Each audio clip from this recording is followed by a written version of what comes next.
Assalamualaikum warahmatullahi wabarakatuh. Selamat pagi, selamat siang, selamat sore, selamat malam semuanya. Di antara banyaknya sunnah yang dicontohkan oleh Rasulullah SAW yang harus mendapatkan perhatian adalah adanya keutamaan menjaga wudhu. Sebab dalam sehari umat muslim setidaknya harus melakukan wudhu sebanyak 5 kali saat akan menunaikan sholat fardu.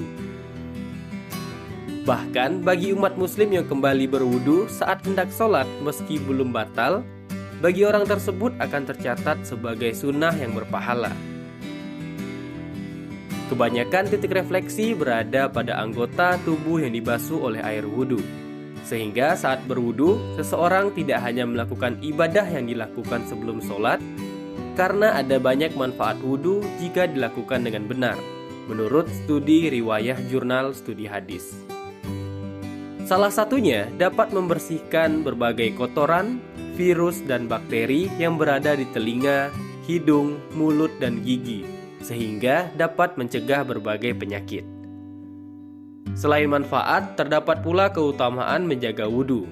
Di antaranya, yang pertama, pengampun dosa dan pemberi syafaat. Hikmah wudhu bukan hanya membersihkan diri dari segala macam kotoran dan juga hadas kecil, tapi wudhu juga bisa menjadi pengampun dosa sekaligus pemberi syafaat kelak. Rasulullah SAW bersabda, "Barang siapa tidur di malam hari dalam keadaan suci atau berwudhu, maka malaikat akan tetap mengikuti. Lalu ketika ia bangun, niscaya malaikat itu akan berucap, 'Ya Allah, ampunilah hambamu si Fulan, karena ia tidur di malam hari dalam keadaan selalu suci.'" Hadis riwayat Ibnu Hibban. Yang kedua, identitas muslim pada Yaumul Hisab.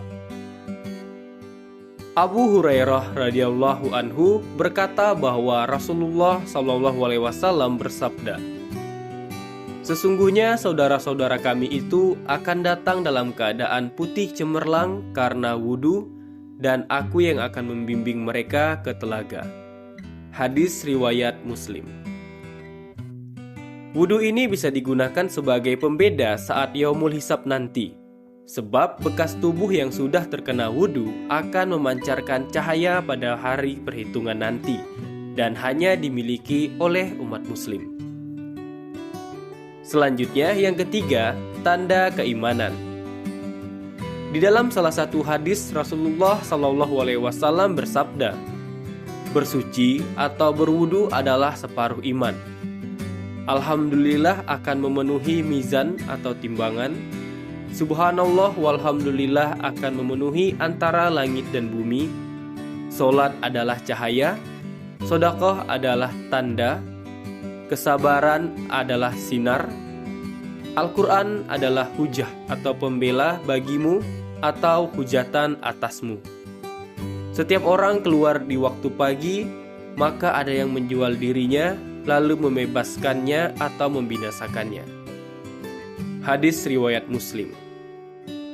Dari hadis tersebut terbukti jika wudhu adalah sebagian dari iman, sehingga ini menjadi keutamaan menjaga wudhu berikutnya agar termasuk ke dalam orang-orang yang beriman. Yang keempat, pemberi cahaya bagi anggota tubuh yang terkena wudhu saat kiamat. Di hari kiamat nanti, umat Nabi Muhammad akan berbeda dengan umat lainnya. Salah satunya karena akan adanya cahaya yang terlihat dari anggota tubuh yang terkena wudhu. Rasulullah SAW bersabda, "Sesungguhnya umatku akan dipanggil pada hari kiamat nanti dalam keadaan dahi, kedua tangan dan kaki mereka bercahaya karena bekas wudhu." Hadis riwayat Bukhari dan Muslim. Yang kelima, diangkat derajatnya di sisi Allah Subhanahu wa Ta'ala. Rasulullah SAW bersabda, "Maukah kalian aku tunjukkan suatu amalan yang dengannya Allah akan menghapus dosa-dosa dan mengangkat derajatnya?" Para sahabat berkata, "Tentu wahai Rasulullah."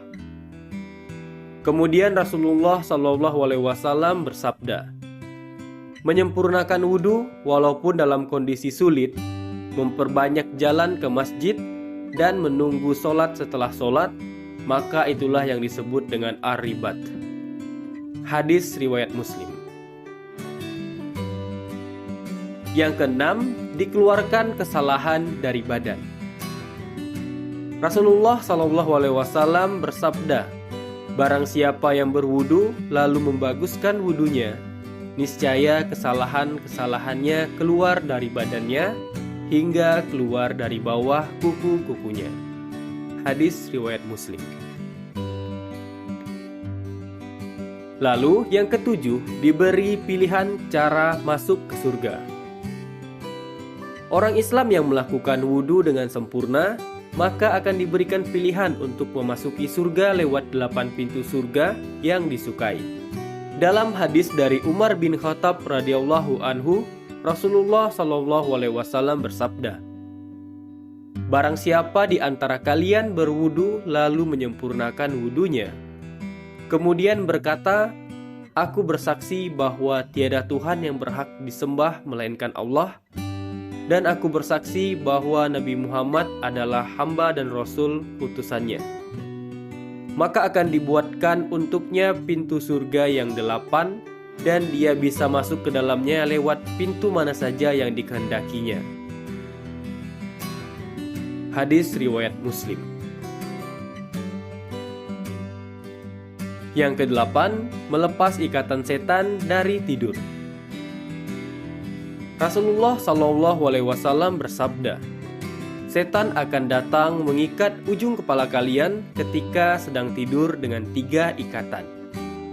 Pada setiap ikatan akan dibisikkan, kamu masih memiliki malam yang panjang, maka tidurlah.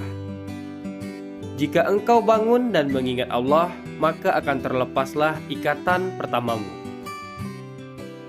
Apabila engkau kemudian berwudu, maka akan terlepaslah ikatan kedua. Dan jika engkau melakukan sholat, maka akan terlepaslah ikatanmu yang ketiga. Jika engkau tidak melakukan ketiga hal itu, niscaya hatimu akan menjadi sesat dan malas. Hadis riwayat Bukhari dan Muslim. Yang kesembilan, mendapat pahala saat tidur. Keutamaan menjaga wudhu lainnya adalah akan ditemani malaikat saat tidur di malam hari, dan malaikat tersebut akan memohon supaya dosa diampuni karena sudah tidur dalam keadaan bersuci. Rasulullah SAW bersabda, sucikanlah jasad-jasad ini, niscaya Allah akan mensucikan kalian. Karena tak seorang hamba pun yang tidur di malam hari dalam keadaan suci, melainkan ia akan ditemani seorang malaikat yang berada di selimutnya dan tidak bergerak sedikit pun sepanjang malam, dan hanya berdoa, ya Allah, ampunilah hambamu ini, karena ia tidur dalam keadaan bersuci. Hadis riwayat Tabrani. Selanjutnya, yang ke-10, mendapat rumah di surga. Rasulullah SAW bersabda, tak seorang hamba muslim pun yang berwudu lalu menyempurnakan wudunya, lalu sholat dengan niat ikhlas karena Allah setiap hari 12 rakaat, melainkan Allah pasti akan membangunkan baginya sebuah rumah di jannah. Hadis riwayat Ahmad. Dan yang ke-11, menjadi perhiasan di akhirat. Rasulullah SAW bersabda, perhiasan seorang mukmin di akhirat akan sesuai dengan jangkauan wudunya. Hadis riwayat Muslim.